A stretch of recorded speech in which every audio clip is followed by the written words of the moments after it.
I found it. I found their main tower. It's big. If we want to shut it down, we're gonna need numbers. We have enough. If we don't try to shut them down now, our numbers will only get smaller. Alright then. Here's the location of the tower.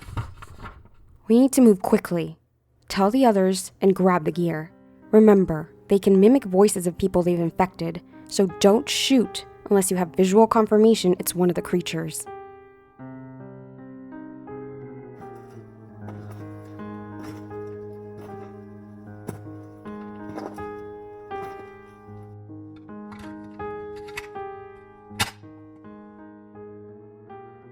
If I don't make it out of this, I want the world to know that we tried. Even if we don't make it out alive, I want these creatures to know that ultimately, they won't win. They will fail. Their radio station will fail. Because if we don't succeed today, another resistance will be there to fight tomorrow, and the day after that, and the day after that. So to any of the creatures listening, enjoy Creepypasta Radio while it lasts, because we're coming.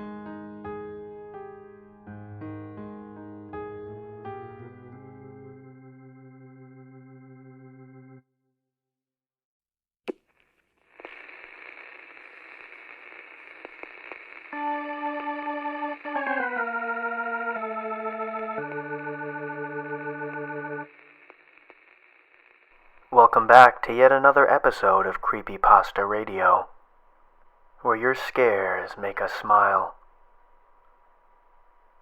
For the first story of the evening, we have a lovely wedding story in which a husband and wife decide to engage in a simple game. A simple game with deadly consequences. Creepypasta Radio presents Hide and Seek.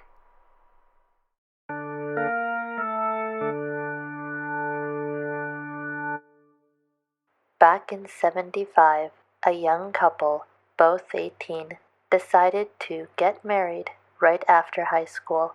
The father of the bride lived in Palm Beach in a mansion and was able to afford a big wedding for them. To make a long story short, they got married and the wedding was beautiful. After the wedding, they had a big reception in an old building and everyone got pretty drunk. When there were only about 20 people left, the groom decided that they should play hide and seek. Everyone agreed, and the groom was it. They all went and hid, and the game went on. After about 20 minutes, everyone had been found, except the bride. Everyone looked everywhere and tore the whole place apart looking for her. After a few hours, the groom was furious, thinking the bride was playing a terrible trick. Eventually, everyone went home. A few weeks later, the groom, having placed a missing persons report, gave up looking for her. Heartbroken, he tried to go on with his life. 3 years later, a little old woman was cleaning the place up. She happened to be in the attic and saw an old trunk. She dusted it off and, out of curiosity, opened it. She screamed at the top of her lungs, ran out of the building, and called the police. Apparently, the bride had decided to hide in the trunk for the game of hide and seek.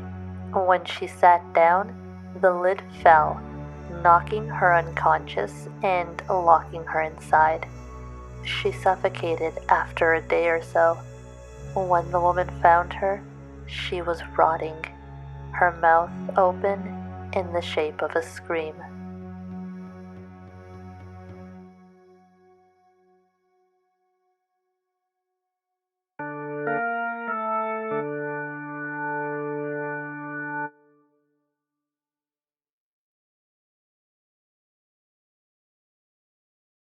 Well, I guess that means she won.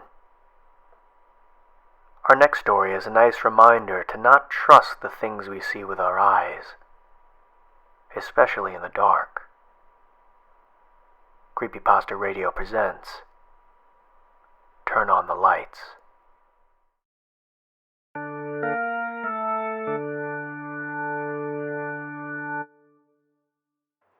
I walked into the bed and breakfast, tired as ever.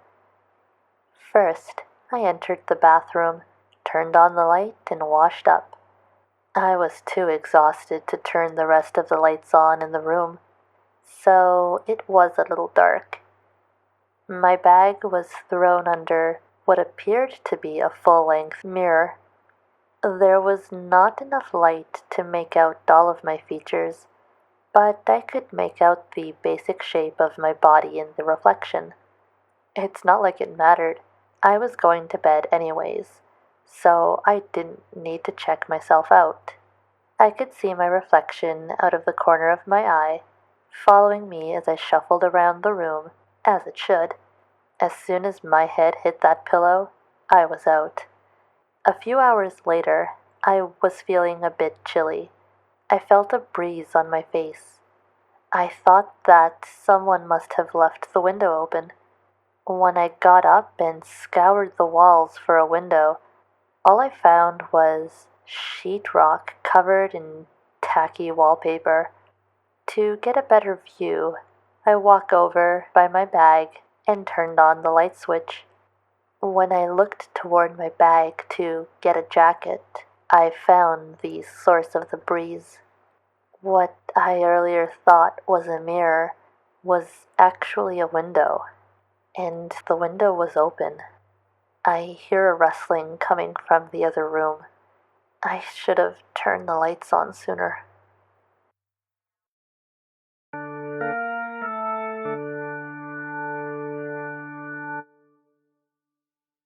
Knowing the layout of the room you're sleeping in is important. It could mean your life. Our next story goes to show you that when you're traveling through parallel dimensions, you can't always trust your memory.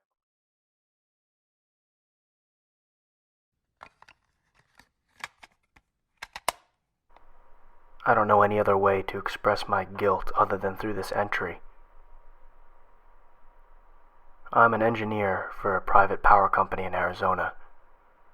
We have substations spread out in somewhat remote locations throughout the desert. And essentially, I'm assigned to keep it. But I always thought there could be more, you know? We can communicate with almost every inhabited corner of the earth. Who's to say we couldn't communicate beyond the stars? If there was life out there capable of receiving our transmissions, well, I don't have to explain to you how revolutionary that would be for mankind. I spent time studying narrowband signals, like the WOW signal, and other potential methods of contacting life on other planets. I looked into the research of Cornell physicists who speculated that a frequency of 1420 megahertz would have been the frequency at which extraterrestrial beings would try to contact us. It consumed all my free time. I became obsessed with the idea of contacting life outside our planet. I know, not the most original or even cool-sounding name, but creativity had pretty much flown out the window at this point. I was using tech that wasn't available back when Ohio State had their observatory. My mini radio observatory was capable of scanning all frequencies which had the potential to receive a transmission from space. It would then record it and also document the conditions surrounding it. Then one day it happened. A transmission was recorded while I was at work. A transmission that I was 95% sure had an unearthly origin. And the thing that really excited me was what I noticed when I looked at the record of the transmission. It contained something no one has ever seen from an extraterrestrial transmission before. A pattern. This meant that it was almost definitely some kind of message. A message I tried time after time to decode, but to no avail. My next option was to transmit signal after signal using the same frequencies, and then attempt to communicate back with wherever the original message came from, and maybe we would get a response. They didn't respond. They didn't send anything back. They came. I still remember what it looked like. I was working my night shift out there at a sub in the desert, and I saw those lights descending from the sky. I knew immediately what it was. In my estimation, they were waiting. Back then. Back in 1977, when the big ear received the supposed message from space, scientists could only marvel and guess as to what it meant. They didn't have the knowledge, experience, or technology to do more than that. They knew we weren't ready then. But when I sent my signal from my observatory, it was all they needed. All they needed to know that we were ready. Ready for takeover. If anyone out there somehow finds this, I'm sorry. I wonder of how many times this moment could have taken place within the expanse of time and space. Our next story of the evening talks about... At Tower 1. What? Cut the feed.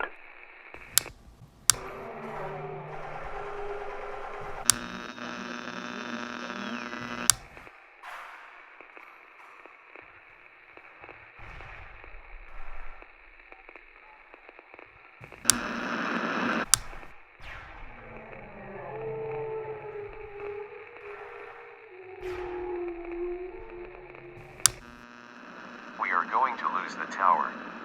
How should I proceed? If we lose the tower, we lose the tower.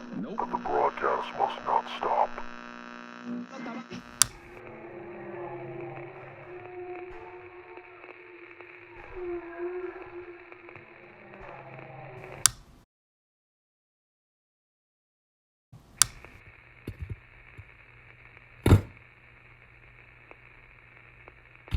Attention all survivors.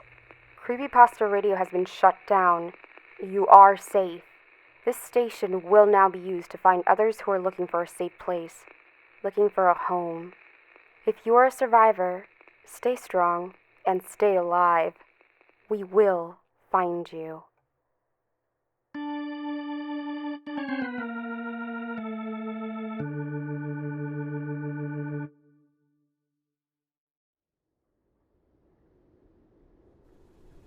She sat on the porch of her home, looking out onto the wild Arizona desert that sprawled out in front of her, and the subsequent towns and cities in the distance. One day, she thought. One day it'll be ours. She thought about how close they had come. As the sun began to set over the desert, it casted long shadows off a crater in the distance, which she stared at with a kind of sadness. She raised her eyes again to look in the distance. One day, she thought again. She turned to go back inside and heard a bird flap its wings somewhere far away.